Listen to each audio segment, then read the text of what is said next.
నాకు రీసెంట్గా మీకు తెలంగాణలో పోలీస్ డిపార్ట్మెంట్లోనే ఉన్న ఒక సెక్షన్ ఆఫ్ కానిస్టేబుల్స్ ఉద్యమం చేశారు. వాళ్ళ కుటుంబ సభ్యులు కూడా ఉద్యమం చేశారు. దాని వెనకాల ఉన్న కారణాలు ఇక్కడ మనకి అప్రస్తుతం. కానీ ఎంత బాధ అనిపించిందంటే ఎవరి మీద పోరాటం చేస్తున్నారు? పోలీసులట పోలీసుల మీదే ఉద్యమం చేస్తున్నారు. పోలీసులట ఆ పోలీసుల్ని అణచివేస్తున్నారట. అవును.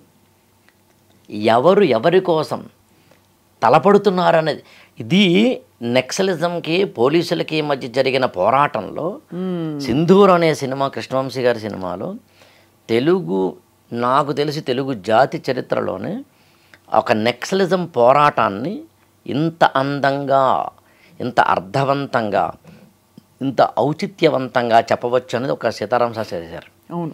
ఇద్దరిలో ఎవరిది తప్పు కాదు. అవును. వీళ్ళేమో అడవుల్లోకి వెళ్తున్నారు, అడవుల్లోకి వెళ్ళి సమాజం కోసం. వీళ్ళేమో అడవుల్లో ఉన్న వాళ్ళని చంపుతున్నారు సమాజం కోసం. సమాజం మాత్రం నిద్రపోతుంది. ఎంత ఆ పాట ఎలా పుట్టింది తెలిసినండి? సింధూరం సినిమా అంతా అయిపోయింది. కృష్ణవంశీ గారు మన బ్రహ్మాజీ ఉన్నారు కదా, హీరో బ్రహ్మాజీ, అందులో ఆయన వన్ ఆఫ్ ది హీరోస్ కదా. ఆయన వాళ్ళ ఆవిడ ఐ థింక్ ఇంక ఇద్దరు ముగ్గురు సీతారామ శాస్త్రి గారు అందరూ కలిసి చెన్నైలో రాత్రి 11-11:30 ప్రాంతంలో దేవి థియేటర్లో షో వేశారు. ఇంకొక 3-4 రోజుల్లో సెన్సార్కి వెళ్తుంది. ఆ తర్వాత 2 రోజుల్లో రిలీజ్ అవుతుంది. 1 వీక్లో రిలీజ్ ఉన్న సినిమా. సో కంప్లీట్ అయిపోయింది. రాత్రి చూస్తున్నారు 11:30-12 గంట అవుతున్న కొద్దీ సీతారామ శాస్త్రి గారు ఫస్ట్ హాఫ్ అయిపోయింది. ఆయన చాలా అనీజీగా ఫీల్ అయ్యి ఏంది ఇది అన్నట్టుగా. తర్వాత మొత్తం సినిమా అయ్యేసరికి అందరూ ఎవరెళ్ళకి వాళ్ళు వెళ్ళిపోయినా ఒక్క సీతారామ శాస్త్రి గారు, కృష్ణవంశీ గారు మాత్రమే రాత్రిపూట స్ట్రీట్ లైట్ల కింద పిచ్చగా తిరుగుతూ ఈ సినిమాలో ఏదో ఒక లోపం ఉంది అని అప్పటికప్పుడు అక్కడ దొరికిన ఒక చిన్న కాగితం తీసుకుని పెన్ను తీసుకుని టక్టక్కమని అర్ధశతాబ్దపు అజ్ఞానాన్నే స్వతంత్రమందామా, స్వర్ణోత్సవాలు చేద్దామా అని ఆ పాట రాశారు. అప్పుడు వెంటనే ఇంటికి వెళ్ళి ఆ పాట మొత్తం కంప్లీట్ చేసేసి ఆ మరునాడు ఎస్పి బాలసుబ్రహ్మణ్యం గారి చేత పాడించారు. కృష్ణవంశీ గారికి ఎస్పి బాలసుబ్రహ్మణ్యం గారు పాడిన మొదటి పాట అది. అందున ఆ పాట మీరు కావాలంటే గమనించిన సినిమా మధ్యలో రాదండి, టైటిల్స్లోనూ చివరిలోనూ అక్కడక్కడ మనకేదో వాయిస్ ఓవర్లు వచ్చినట్టుగా వస్తుంది యాక్చువల్గా.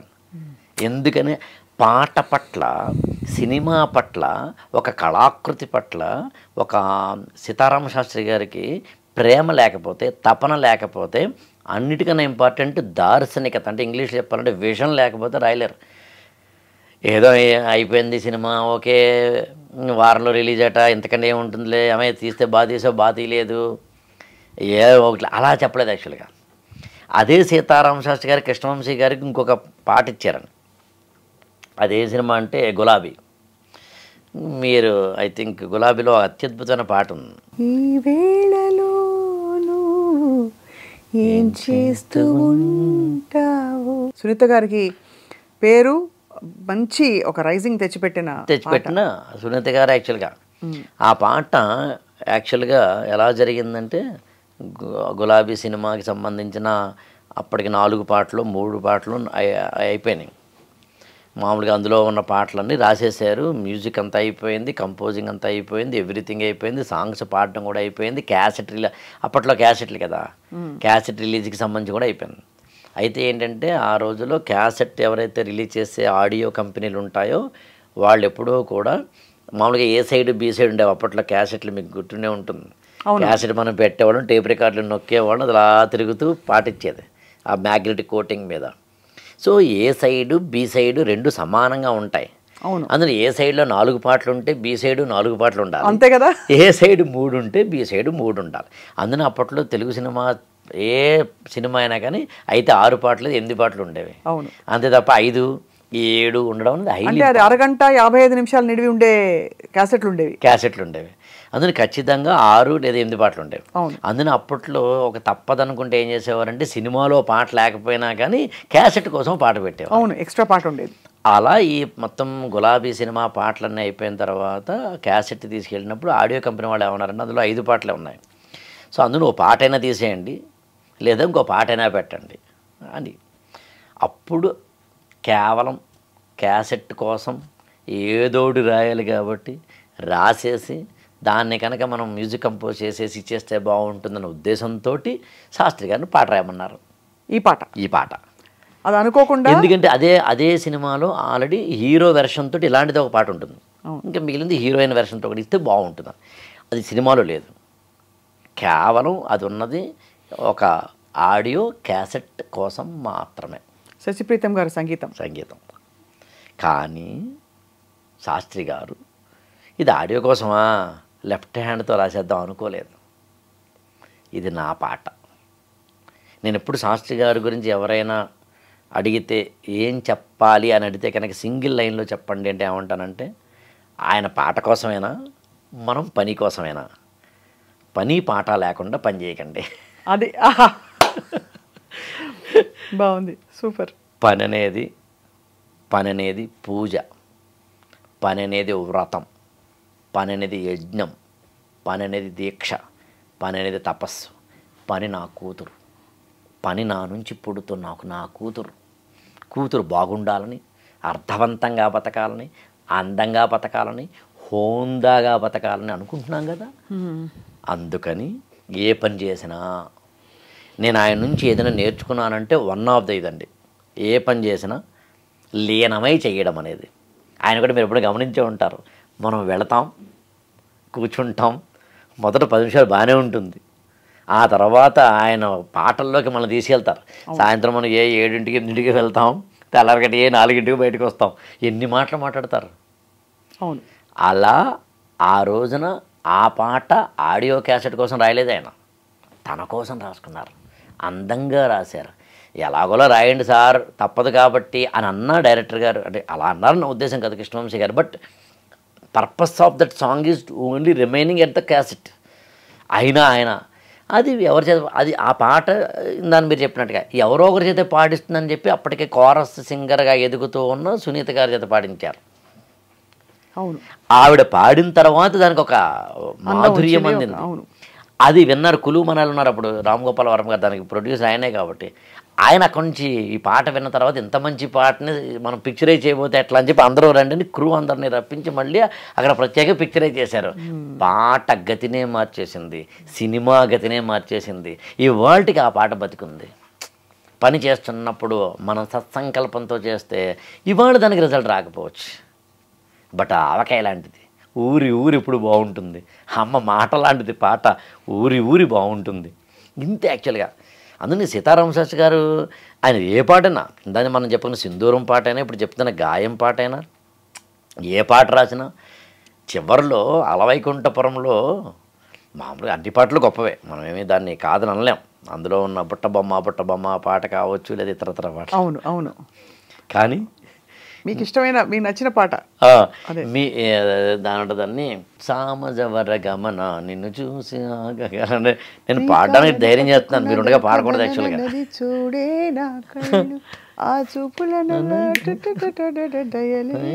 అసలు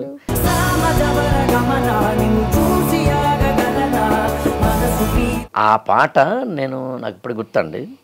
ఆ పాట సినిమా రిలీజ్ అయిపోయింది. ఒక 6 నెలల తర్వాత 7 నెలల తర్వాత అనుకోకుండా వేరే పని మీద ఫోన్ చేశారు నాకు ఆయన, సీతారామ శాస్త్రి గారు. సీతారామ శాస్త్రి గారితో నాకున్న చాలా చక్కని అనుబంధం ఏంటి అంటే, 6 నెలలకు 5 నెలలకు 3 నెలలకు మాట్లాడుకోవడం, ఎవ్రీడే మాట్లాడుకోవడం, బర్త్డే విషెస్కి మాట్లాడుకోవడం అనేది దాదాపు లేదు. బై నేచర్ నేను బర్త్డే విషెస్ లాంటికి వ్యతిరేకం. నేను బర్త్డే చేసుకోకూడదని, ఎవరు చేసుకోకూడదని కోరుకునే వ్యక్తిని, కొంచెం ఆ బ్యాచ్ నాది.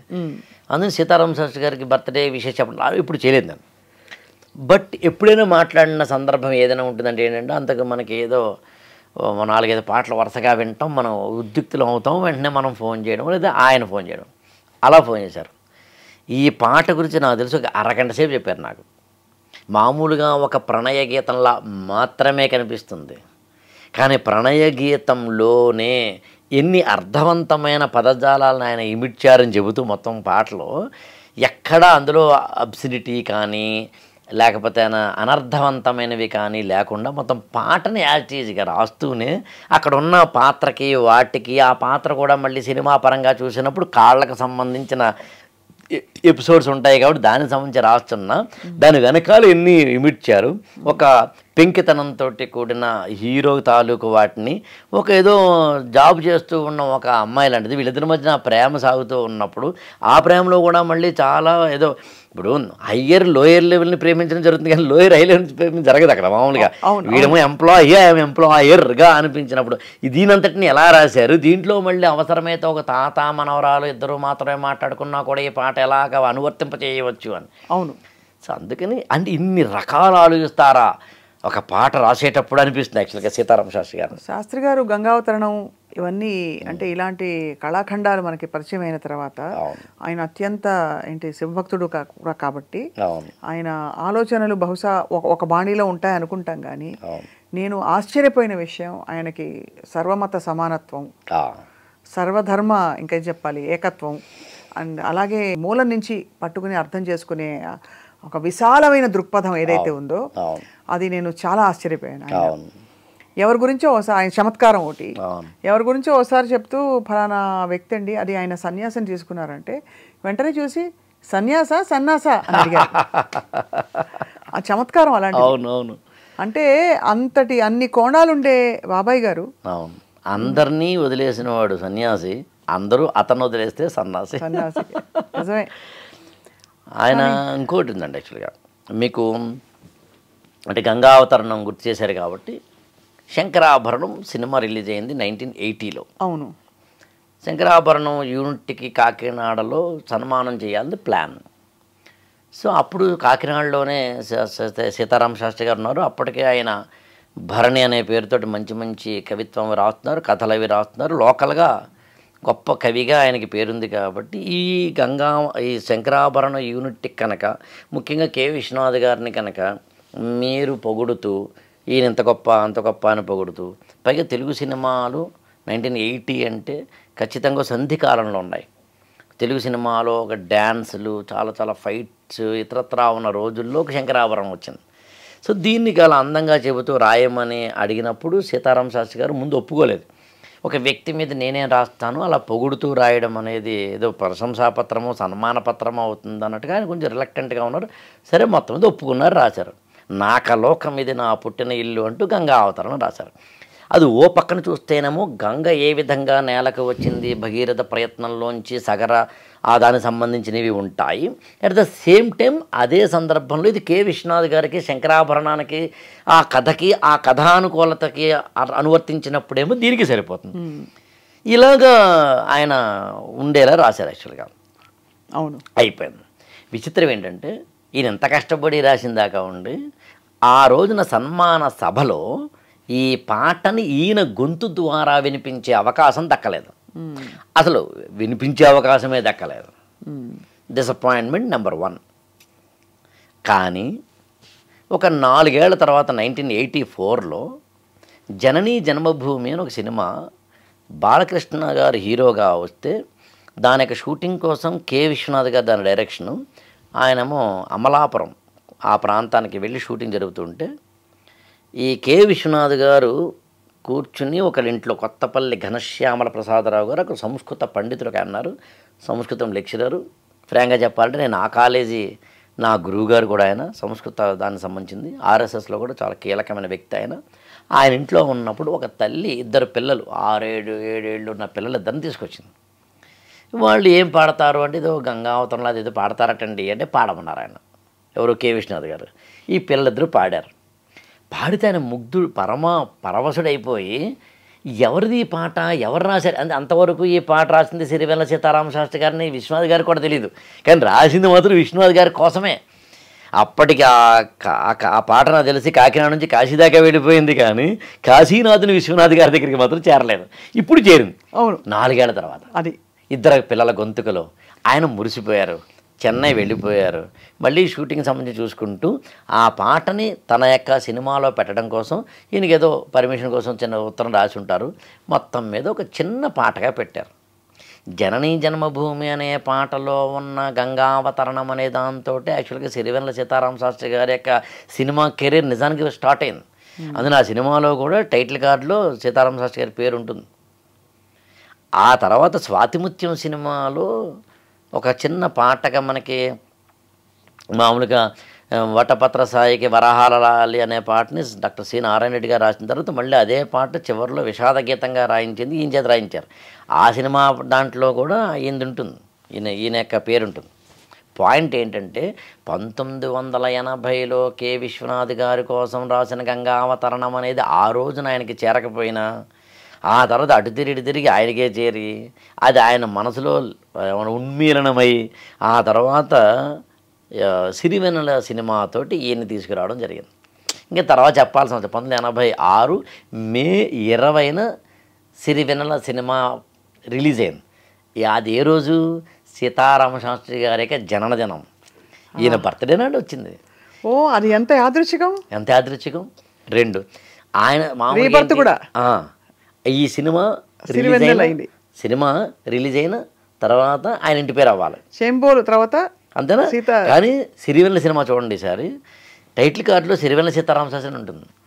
చాలా ఎంత అది ఎలా కుదురుకుందో. అంటే ఈయన ఏమంటారు దాన్ని, కె విశ్వనాథ్ గారు అన్నారట, నాయన నీ పేరు చేంబోలు సీతారామ శాస్త్రి, అది పెట్టమంటావా? భరణి నీ కలం పేరు, అది పెట్టమంటావా? లేదా సీతారామ శాస్త్రి ఇది పెట్టమంటావా? కానీ చేంబోలు సీతారామ శాస్త్రి అనేది ఇంతకుముందు 2 సినిమాల్లో కాస్త అటు ఇటుగా అదే పేరుతో పెట్టాం. భరణి అంటే తనికెళ్ళ భరణి గారు ఆల్రెడీ ఉన్నారు కాబట్టి ఒక భరణి అంటే కన్ఫ్యూజన్ రావచ్చు. సీతారామ శాస్త్రి, సిరివెన్నెల, ఈ సినిమాలో అన్ని పాటలు మీరే రాశారు. ఫస్ట్ సినిమాలో అన్ని పాటలు ఒక సింగిల్ కార్డ్ అంటాం కదా మనకి, ఒకటిలే రాసి ఆ పాటలన్నీ మీరు ఇప్పటికే జనరంజకం అవుతూ వచ్చినాయి కాబట్టి ఇకపై మీరు సిరివెన్నెల సీతారామ శాస్త్రి అవుతారు కాబట్టి ముందే నేను ఇందులో పెడుతున్నాను అని చెప్పి టైటిల్ కార్డ్స్లో సినిమా రిలీజ్ అవ్వడానికి ముందే సినిమా టైటిల్ కార్డులో సిరివెన్నెల సీతారామ శాస్త్రి అని పెట్టారు. యాక్చువల్లీ